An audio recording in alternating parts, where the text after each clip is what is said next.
For more on the process that migrants go through when they walk to Canada, we reached out to Alastair Clarke. He's an immigration lawyer from Winnipeg, and I asked him what happens after they're taken to a border crossing and say they want to be accepted as refugees. After they get to that office, they're processed as an inland refugee claimant. They're interviewed by an immigration officer. They're also interviewed by a CBSA officer, and then they're on their way. They've started the refugee claim. They've been accepted into Canada, so they've been allowed to enter. They have successfully circumvented the Safe Third Country Agreement, you might say, and at that point, they seek help through other agencies.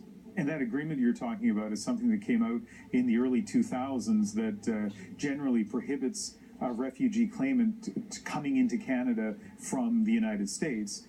But here they managed to get around that because no one stops them at an official border crossing.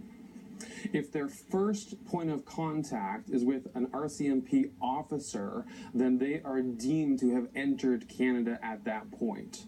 And so the Safe Third Country Agreement, signed in 2002, was designed to curtail the number of refugee claimants who were crossing the land border.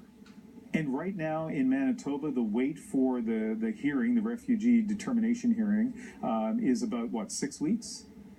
About 6 to 8 weeks, depending on the scheduling office, and at times the tribunal might do additional background checks for security purposes or things like that, so that can potentially add to some of that time, but generally speaking, 6 to 8 weeks is accurate. I know that there's a long answer to this because it's complicated, but what's the short version of what life is like for these refugee claimants as they await their hearing?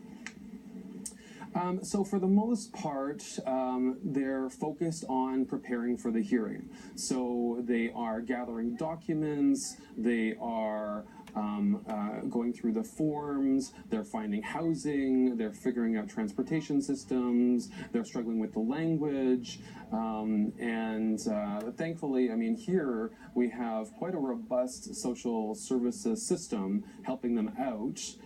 But we're overwhelmed. There's been a huge increase in the number of claimants recently, and we need a lot more support. So they get social assistance from the provincial government. Kids will get education if they're of school age. But in terms of housing, who helps them find a place to stay for those 6 to 8 weeks? So there is an immigrant center here that has beds for refugee claimants, and so those are the first to fill. They also work with other shelters and send the refugee claimants to those shelters if those shelters have beds. At this point, everyone is stepping up. Alastair, is there any way of predicting of the people who have been walking across the border at Emerson, Manitoba, for example, their likelihood of being declared refugees? It's really hard to say. I will say that the ones whom I met with recently, they haven't had their hearings yet, but we have some strong cases that we'll be presenting at the tribunal, and hopefully we'll get some positive results. And one last thing, the numbers of people coming across in Manitoba and Quebec are getting a lot of attention now. Is it an unusually high number of people?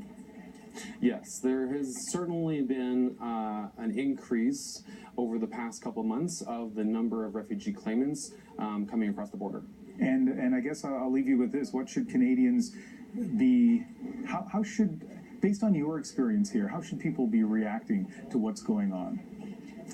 Well, I remember in Vancouver last year, our former Minister Ian McCallum said before all the immigration and refugee lawyers in Canada that he was maybe the only immigration lawyer in the Western world who had to apologize for not bringing in enough refugees.